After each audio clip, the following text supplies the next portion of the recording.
GM. Today's lesson, I'll talk about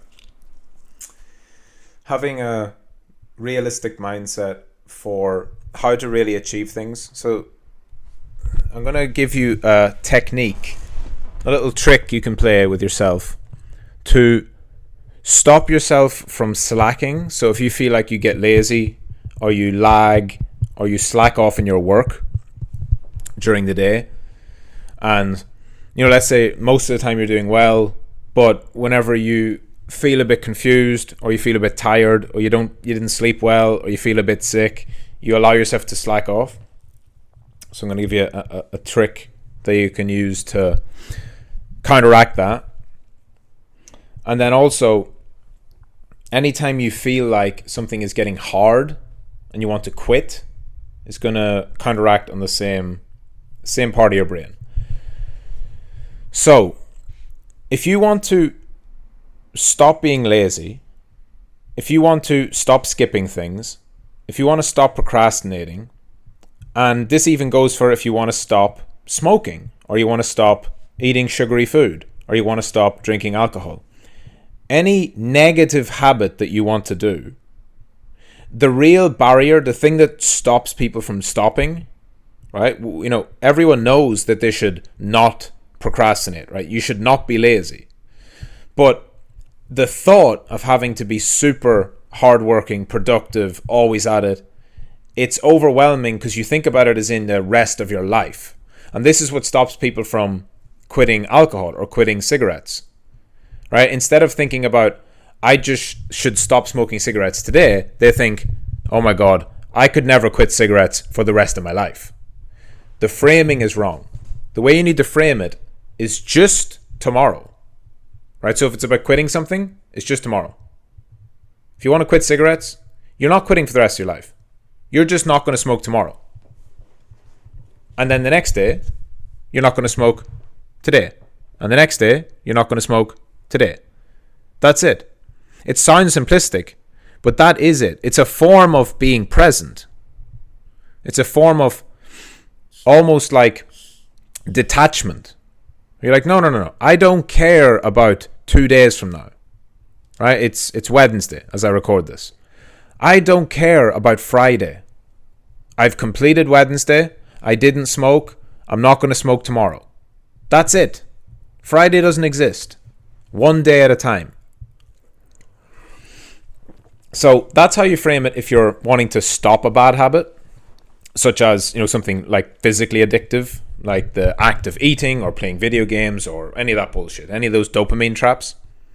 But the other one, which is harder for you to identify, is just the general laziness, where you do your work, you get up, you do some, and then you find yourself just lagging. You're not playing video games, you're not watching YouTube, you're not smoking, you're not drinking, you're just, I'm tired. I know I need to do more back tests, but I'm tired. I'm going to get some dinner, and then you take an hour getting dinner instead of 30 minutes. And you're like, I'm going to have a shower, and you take a shower for 30 minutes instead of 10 minutes. And you go to bed early because you're tired. It's those just general low energy moments. The way to counteract that is something I actually first heard from Jocko Willink. I'm sure you've all heard of him, like the Navy SEAL guy who's like a motivational speaker. I listened to his audiobook years ago, Extreme Ownership, and it's a good book.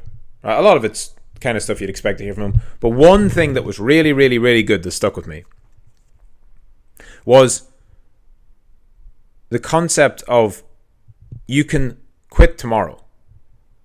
So he used it in the sense of, what do you do if you wake up and you feel, and he's talking about training, physical, exercise, the gym.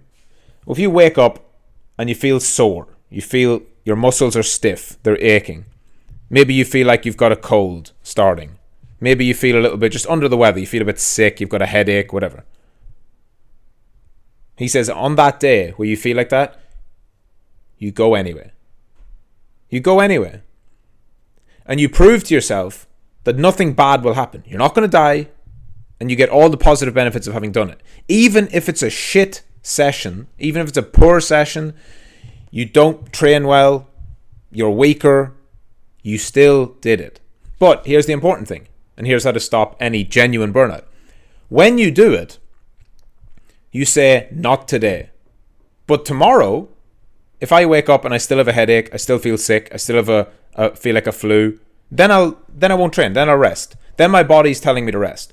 But what he said that he found, and I can 100% attest to this is absolutely true for me, was that Monday, Tuesday, Wednesday, you'll feel great. You go to the gym, you've good energy, good sessions, you get them in. Monday, Tuesday, Wednesday, you'll do your work, you'll do your back testing, you'll tick everything off your list, all your to-do list done. Monday, Tuesday, Wednesday, you'll not drink, not smoke, not eat sugar, whatever it's going to be. And then Thursday comes, and just for whatever reason, maybe you didn't sleep that well. Maybe there's just something going on, whatever, it could be anything. You just don't feel it. You don't feel the motivation. Yeah, not today. I don't want to train, I don't want to do this, don't want to do that. You just override your brain that one day, and you say, no, we're going to train today. We're not eating sugar today. We're not smoking today. We're doing our work today. I know I feel tired. I know I feel brain fog. I know I feel all that stuff. But I am going to do my back testing. I'm going to do my cold outreach. I'm going to put my Shopify store up. Whatever that task is that you normally would slack on, you just do that. And you say to yourself, if I'm genuinely still feeling like this tomorrow, I'll take a rest. Because if you still have that feeling of genuine fatigue or sickness or headache or whatever the second day, then maybe you do need a rest. But most of the time, all you needed was to not be a little bitch and just push through that one more time. That's the key thing. The key thing. If you're genuinely in need of a rest, your body will tell you. But most of the time, it's just our brain that's used to a pattern of being lazy. It's used to a pattern of giving in to the temptation. It's used to it. And so because your brain knows that you will give in and you'll smoke that cigarette, you'll drink that alcohol, you'll eat that sugar, you'll slack off and go to bed early, you'll skip your work, you'll skip your workout in the gym. Your brain knows this because you've done it before. And be honest with yourself, you've done it before. I've done it, we've all done it, right? We've all been lazy at times. Your brain knows it, and your brain knows that if it makes you feel tired, if your brain subconsciously plants that in, it knows it'll get what it wants. And what it wants is to do nothing. It doesn't want to do the hard work. You have to override it. So you must override it and say, nope, today we're doing it. If my body is genuinely telling me I actually need a rest, it will tell me tomorrow. And try this.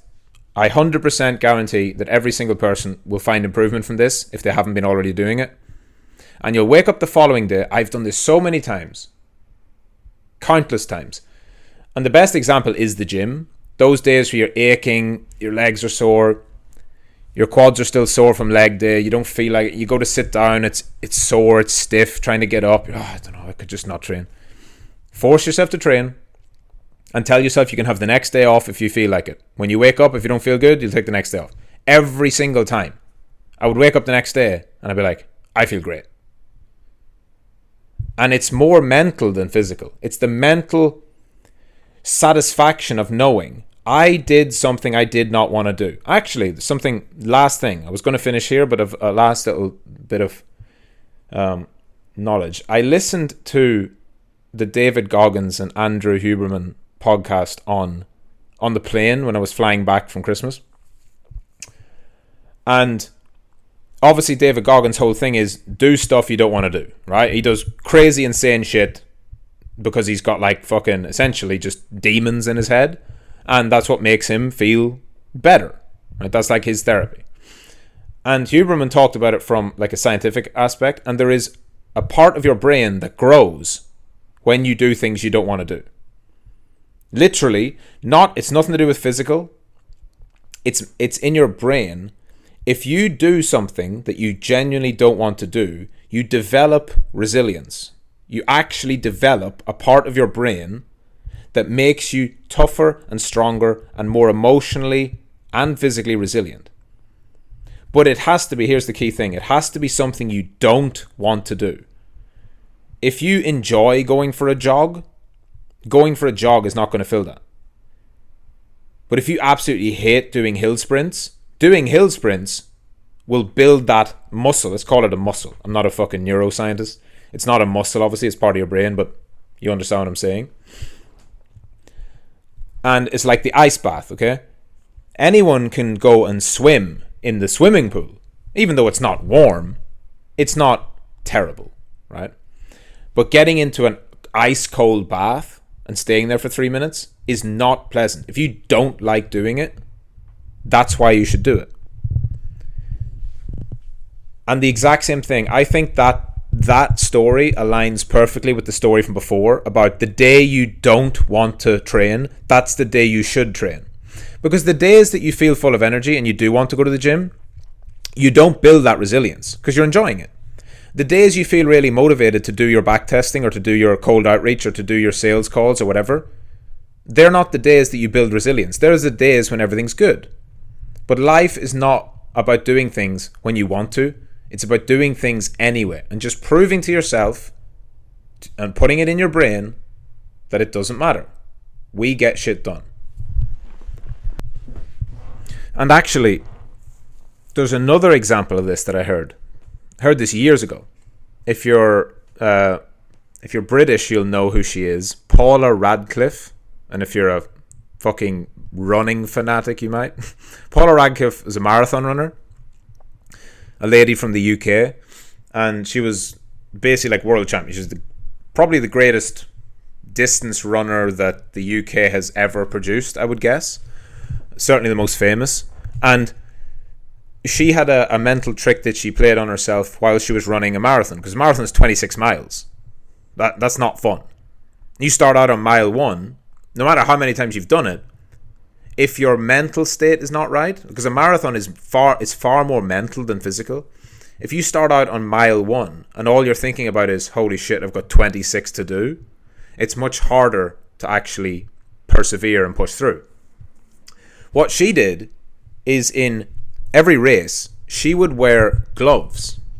Just gloves. You don't need gloves to run a marathon, but she would wear gloves. And she would tell herself, I can take these off at the end of the next mile. And so she would just focus on the next mile. And the reward was going to be, I'll take my gloves off. And then she would get to the end of that mile, and then she would say, just one more mile. I'll take them off at the next mile. And she would play this trick on herself every mile and do it over and over and over. And even after doing dozens and dozens and dozens of marathons, it still worked. It shows you can brute force your brain very easily. You can trick yourself very easily with these mini rewards and then not actually taking it, just saying, no, just one more, just one more, just one more. And that's the same kind of logic of, I can rest tomorrow. I can rest tomorrow, but not today. I can rest tomorrow, but not today. And if you ever genuinely need to, your body will tell you, what you'll find most times is you don't need to.